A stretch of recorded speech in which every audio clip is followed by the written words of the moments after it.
Well, we just finished felting this roof.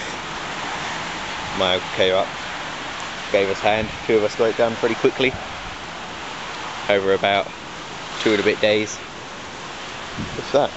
Pretty good going. It's definitely going to be weatherproof now, which is good. Keep the cars dry inside. And whilst we were here, I bidded on a few things on eBay, and we went and collected them. So yeah, let's have a look and see what we got. So it was a Monday afternoon when I bidded on these things. Put a small little bid, and yeah, this is what we won. A great unforeseeable mound of junk. Got an old Toro 19-inch push mower. It's a 1973 Briggs & Stratton vertical pull. It's a pretty nice engine.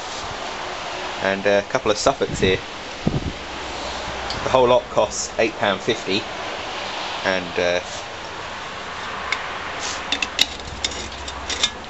the fuel tanks are pretty damn good inside, so that's worth more than I paid for it just for these 2 fuel tanks. We've got 2 carburetors, one of them's even got the air filter on it. Both complete, good carbs. This one's even got the exhaust still on it. Both of them actually turn over just fine. So yeah, not bad little purchases. Briggs turns over, has compression as well. And this is going to be the one we take apart first, purely because there's a lot of water laying in the engine, so don't want it to seize up or anything. But this engine actually has compression, funny enough, even though it's the one that's got all the oil, all the water mixed in with it. And this one doesn't seem to have any compression, but is the better of the 2 engines by the looks of it. And the Briggs appears to actually have a bit of compression.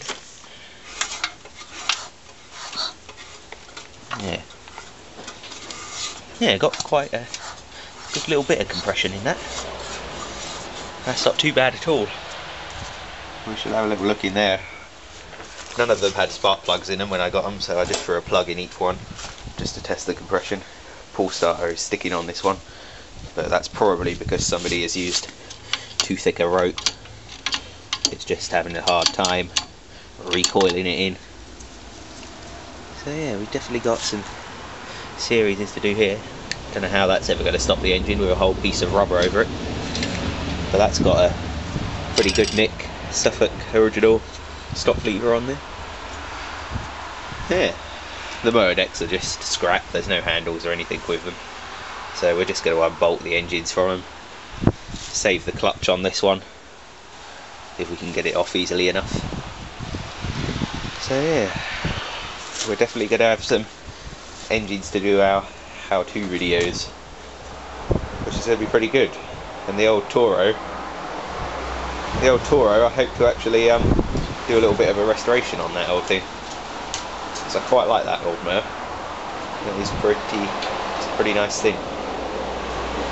But the Suffolks are just going to be standalone engines that we piss about with. This is going to be the one that we take a look at first, because like I said, it's got plenty of water laying in it. Okay, well, on the forum we've been having a little talk about Suffolk coils, and somebody said he always gets them 9 times out of 10 they're probably open circuit.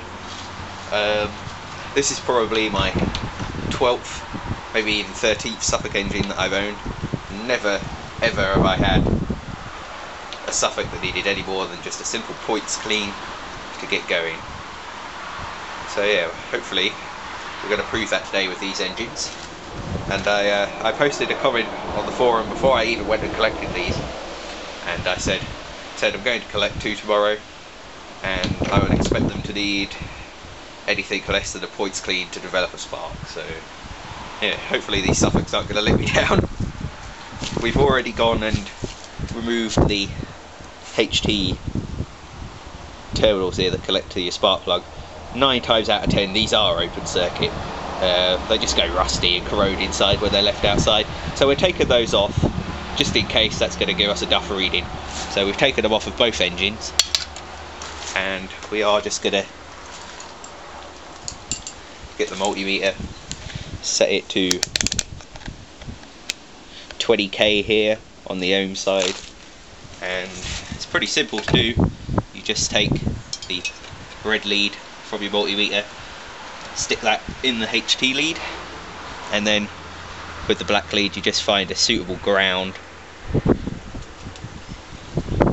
that's not a very good ground point there. You can see the reading was going all over the place, but there we go. That is 4.25. Red lead from your multimeter stuck in the HT lead. Find a suitable ground. Most of the time, a suitable ground will be found in the inside the fuel line here on the carburetor. They're usually pretty damn clean in there.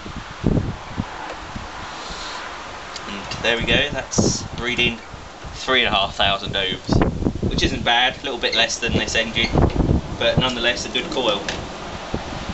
So we won't have any problems there. Both of these engines should develop a fine spark, and that adds another 2 Suffolks to the ones that I've owned that have never had a coil problem.